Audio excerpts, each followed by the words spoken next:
Kalimera.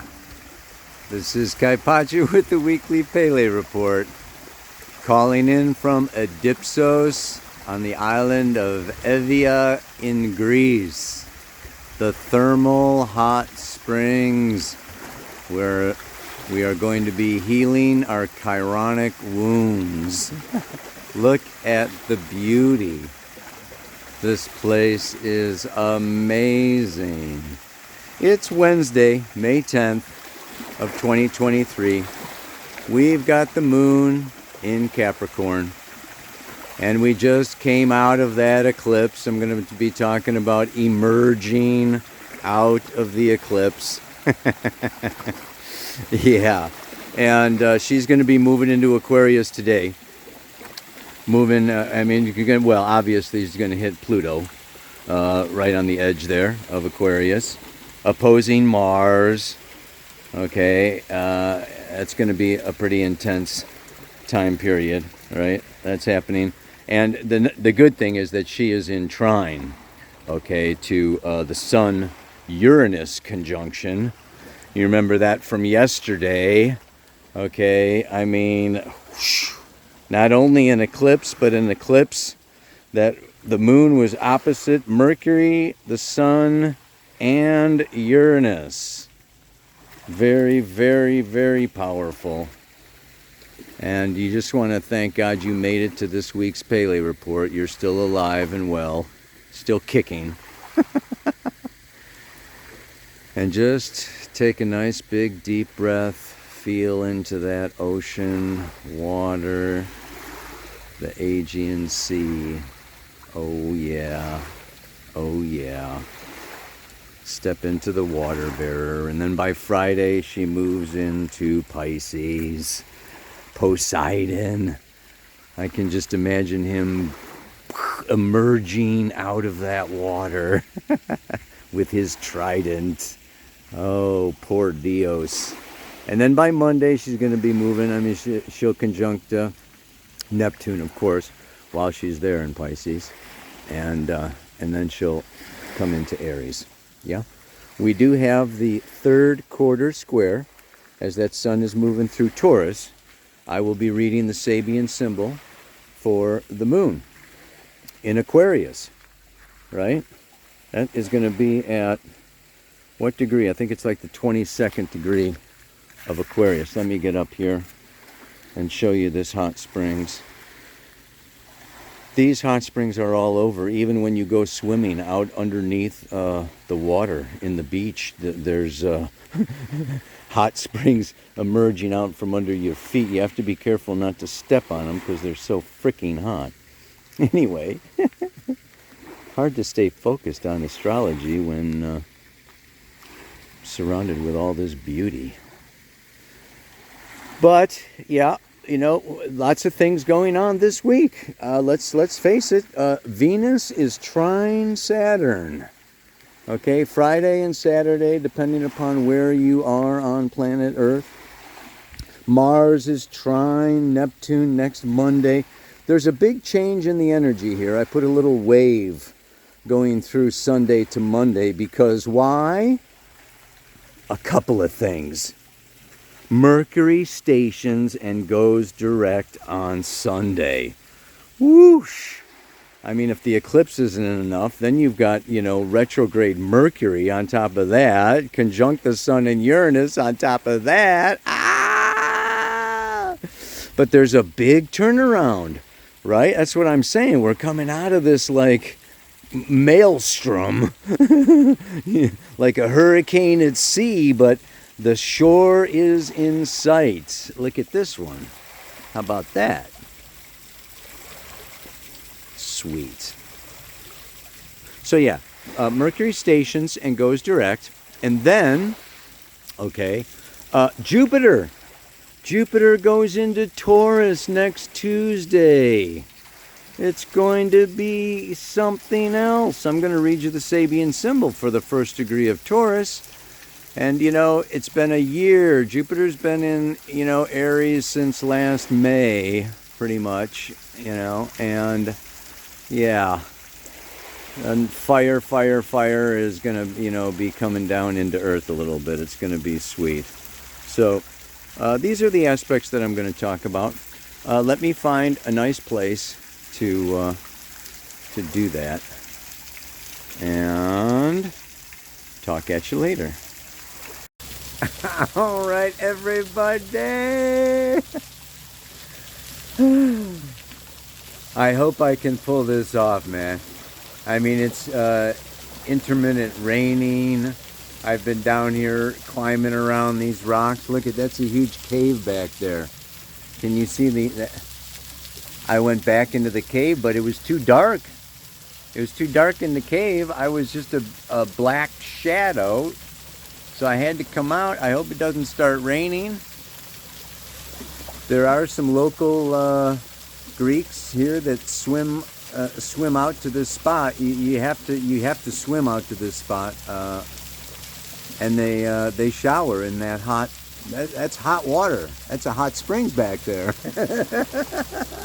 This place is phenomenal. Anyway, if you don't watch it for the astrology, watch it for the scenery. But what are we talking about here? I mean, it's like, whoosh. Talk about intense. It has been intense, yeah. And it's, in a way, there's waves, and that's what that is what the mantra is about. Okay, for this week, is that it's waves. Life is like a sine wave.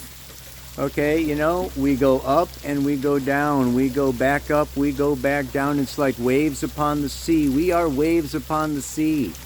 And whether it's the sun that rises and then sets and then goes to midnight and rises again and sets, or the moon, or everything is cycles. Everything is sine waves. Everything is in constant changing motion.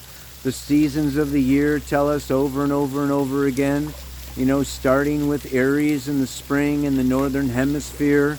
Okay, the seed is planted, the days get longer.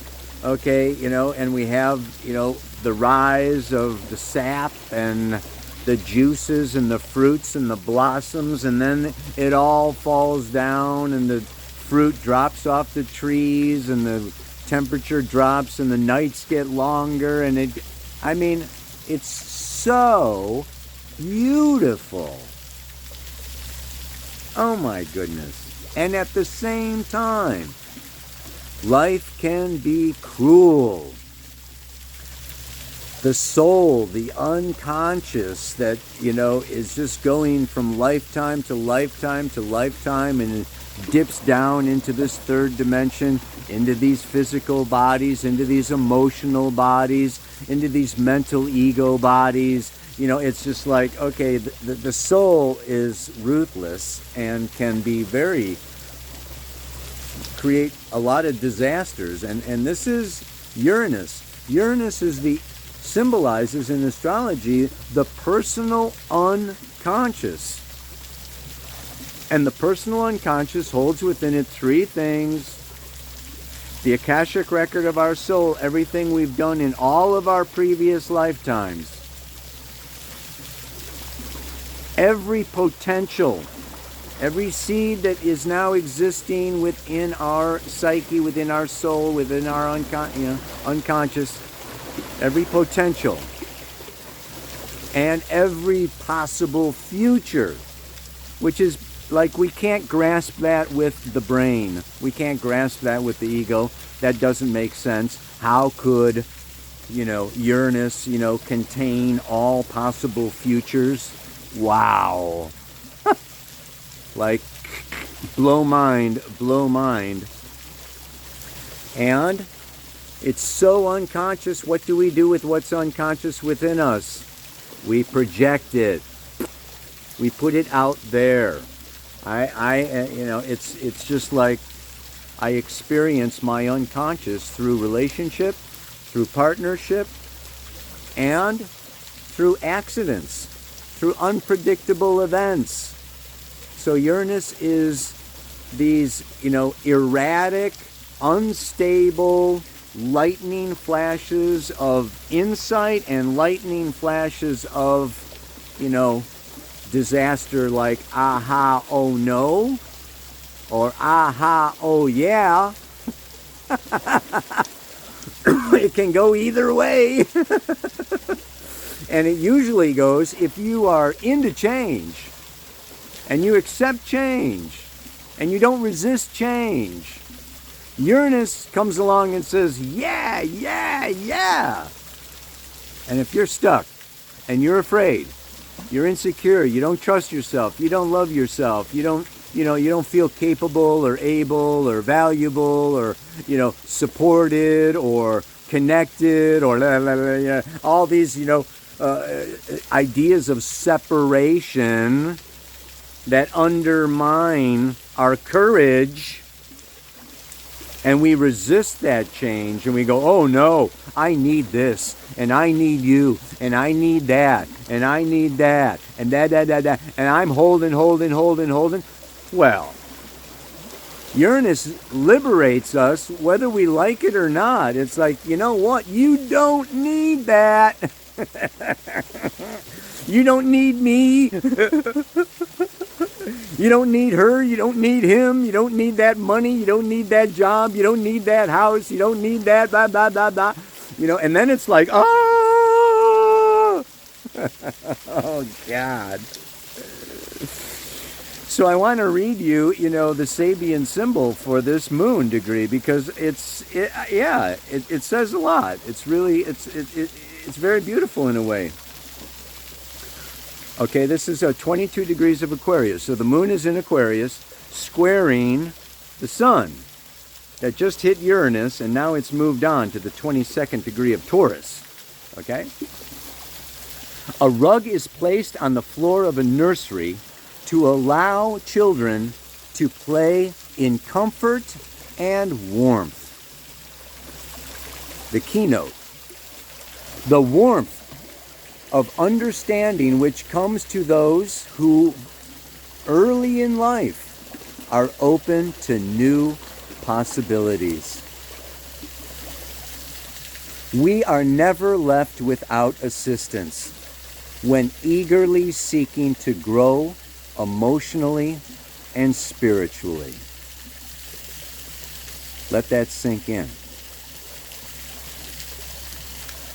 Even if we do not consciously realize the intent and value of what sustains our self-development and cushions the shocks which life provides, our growth in understanding, still, the assistance is there.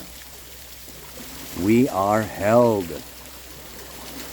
We may think, no one understands me. But the understanding is there. If we do not egotistically take for granted that life and society owes us everything. So we can get into places where, you said you loved me, or you said you were going to, or I always counted on you for blah, blah, blah, blah, blah, blah, blah. And, I thought this was always, it's egotistically taking things for granted. This is a Neptunian Pisces 12th house. It's not just egotistically, but it can also be innocently. It can also be naively, like a child, like a baby takes for granted. The children are playing on the rug.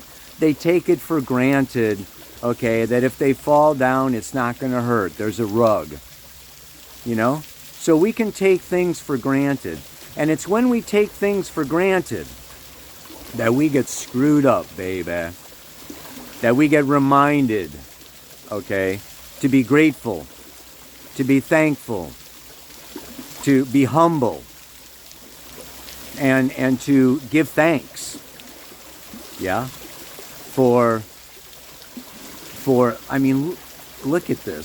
at this planet, look at nature, Look at this life. Wow.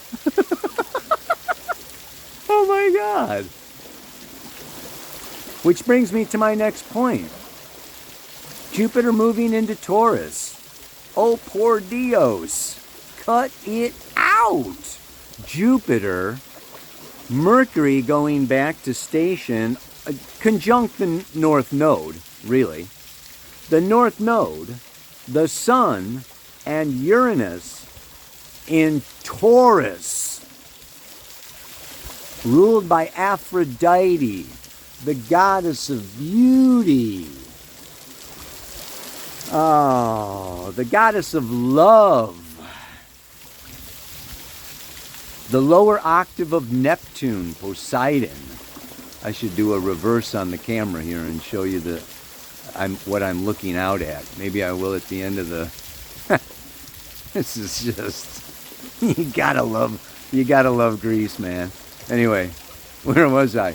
Jupiter moving into Taurus. I gotta read you the Sabian symbol for the first degree of Taurus, okay? Because, I mean, this is just so apropos, okay? This is so revitalizing.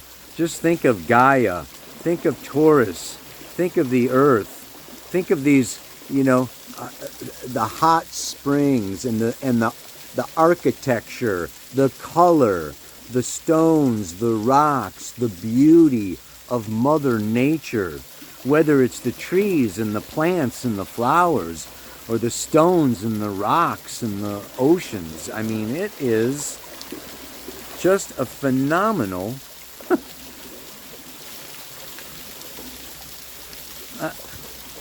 and you think of everywhere in the galaxy, man. You think of all the other planets. I mean, this is like paradise.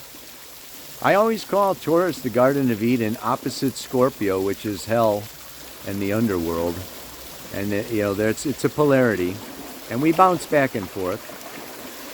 And like what we've been through is that eclipse in Scorpio.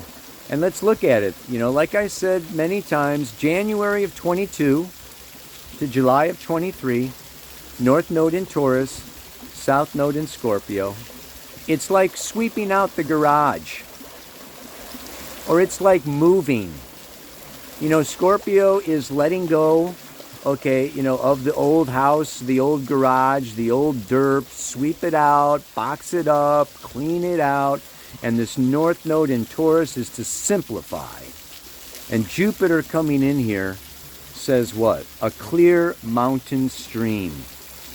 The pure, uncontaminated, and spontaneous manifestation of one's own nature. Here we see life substance in its original dynamic form and as it emerged from its spiritual source.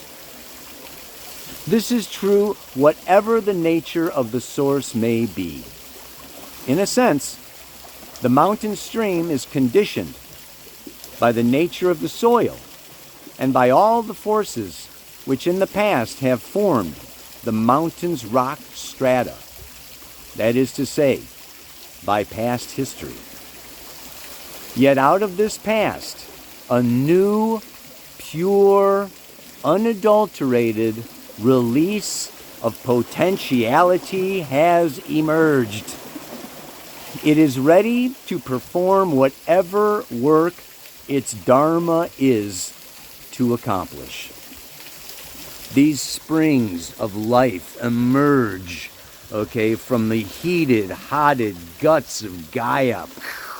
I mean, we are infinite potential incarnated into these bodies, and you know, we are here. Our lives is a release of dharma. I got this guy swimming over here. He likes to shower. This is going to be very interesting. So anyway, simple Simon says, Jupiter in Taurus, North Node in Taurus, the pure, unadulterated you, It's our potential from Aries, actually from Pisces, comes down through the fire of Aries and wants to manifest here in Taurus, in our physical bodies, in these organs, in the skin, in the bones.